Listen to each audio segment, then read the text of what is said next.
I certainly grew up with the assumption that the Romans came with their quote-unquote civilization, came in, laid their roads, built their villas, and then left, and then there was the Dark Ages in which everything went sort of backward.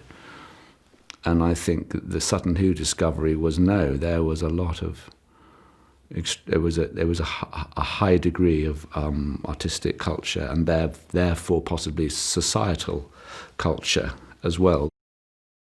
Well, it's significant not only because it completely redefined how we thought of that time, of the Anglo-Saxon time, from feeling like it was this Dark Ages primitive, time, and then we realised, oh no. And that was all from this discovery, really. And then beyond that, the fact that they got it just in the nick of time, the war was just like days away from starting. And so had they have not found it exactly when they did, had Miss Pretty not decided on a whim to, dig up her land at that exact moment, would never have found this treasure and wouldn't know what we did about that time, which is insane.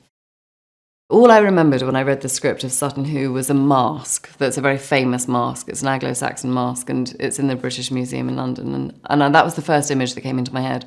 And what I'd forgotten was a huge amount of incredibly intricate, beautiful treasure.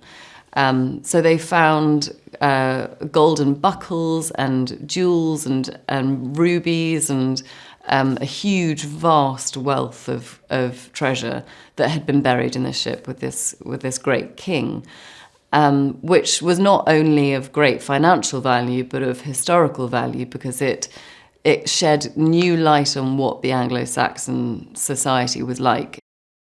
The Sutton Hoo treasure, they didn't know what they were going to find when they started digging. They didn't know if there'd be anything left, if the medieval grave robbers had stolen all the loot, or what. They thought it was Viking, and then they realised it was older than that, and it's Saxon, and then the stuff came up, and the detail in the jewellery and the coins that they found and things like that. They learned more about early Saxon society than from any other archaeological find. It completely changed people's understanding of what that period of history was.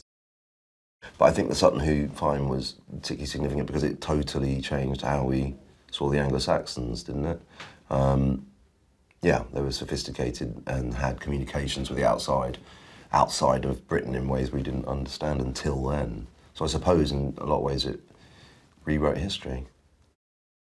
What I like about any period is trying to find a way to bring the surrounding periods into it. So I think often, we look at something and we forget about everything that came before. And I think there's a great wholeness that you can find in a world about pushing back a little bit and finding the kind of great authenticity of people who have owned things for 20 years and making it not just about sort of like current trend or what we naturally attribute to a period.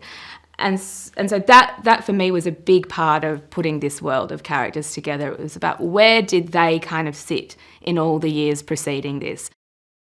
I learnt about the true story from the script that I read that Moira had written when one of the producers, Ellie Wood, who I was working with at the time, sent it to me.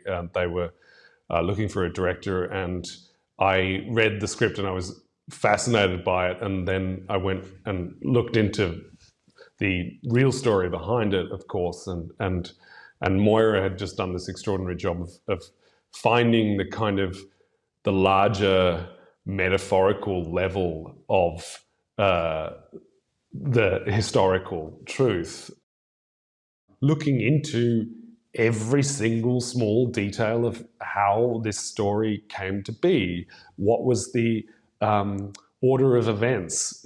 How long did it take to dig out the first few cubic meters? How long did it, when was there a pause? When was there a problem? When were there triumphs? All of those things that you go looking for the dramaturgy of the movie, but you go looking for it in the facts, because it's very hard to imagine just based on a series of words what it looks like to dig a ship out of the earth and what that process even would be.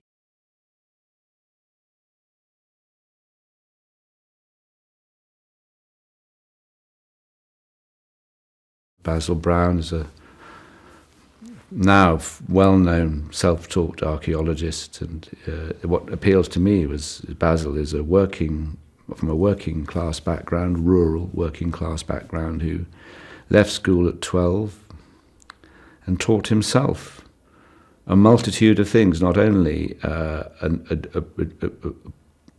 strong archaeological knowledge based on experience working on sites in Suffolk, but also he wrote a book about astronomical charts, a history of astronomical charts, which he wrote and taught in order to communicate with other academics in that field. He taught himself, I think, a working knowledge of German, French, Latin. An extraordinary figure, really, and I think quite a self-effacing man. I describe her as extremely passionate and sort of full of life, and sort of like when you're in a room and she's sort of, I think she's the cleverest person in the room, you know, and and that's difficult as a woman because I feel she has to hold her tongue a lot, but I think you just see this light in her, and she so loves what she does, and she's so capable, but is dealing with a lot and struggling. When I read the script, I found the character really compelling, but actually diving into her real life and who she really was really extraordinary. She was so beyond her time as a woman at the beginning of the 19th century, and was extraordinarily well-travelled and educated and generous throughout her life, incredibly generous, which ties in with the extraordinary act of generosity that she makes at the end of the story. But reading the script, I found her to be a really wonderful mother, a very lovely employer and landlord, very connected and in touch with her staff and kind and generous to them, and someone with a sense of adventure, someone who sort of felt a little bit caged by their current circumstances, but had a sort of zest for life and an adventure that she wanted to go on.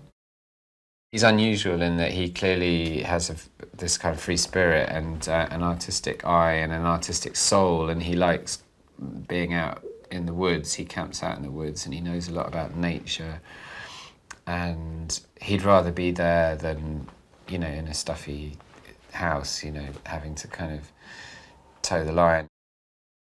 Rafe is someone who rarely plays working class.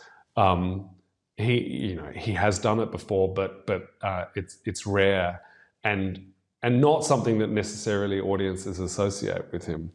And yet he was born in Suffolk and he comes from this part of the world, and he's got this incredible charisma and determination in his soul. So the idea of working with her on something like this was incredibly intriguing to me. And then I suddenly realized that there was this kind of very quiet strength and laced with vulnerability, but a vulnerability that doesn't apologize for itself, that is in Carey, that I've always been so impressed by, that the truth with which she represents people on screen was always overwhelming to me. She's seen as one thing, but actually she's one of the most competent archaeologists on the site, that she's seen for her sex and her gender, and she's not seen for her ability. It's just such a pleasure to work with someone who is as technically brilliant and physically capable as he is, who is also such a soft and open soul. And he is that in the film, but he is that even more so in real life.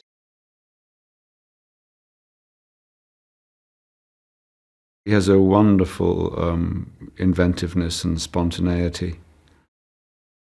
Simon, as a director, is just I mean, I really think he's incredible. He shoots in a way that I really haven't experienced that much, where he goes straight in for the close-ups. It's all handheld, it's really organic and really collaborative, and he's so clear about character and connection and story, and so more than any director I think I've worked with, I really trust him. In his direction and in the camera work, everything feels very new and very, and again, unrehearsed and spontaneous. And also, he injects a real sense of fun into how all of it is done. And obviously there's quite a lot of dramatic material, but any opportunity where things can feel like they've never been done before, or that there is the sense of adventure, he'll put it in there.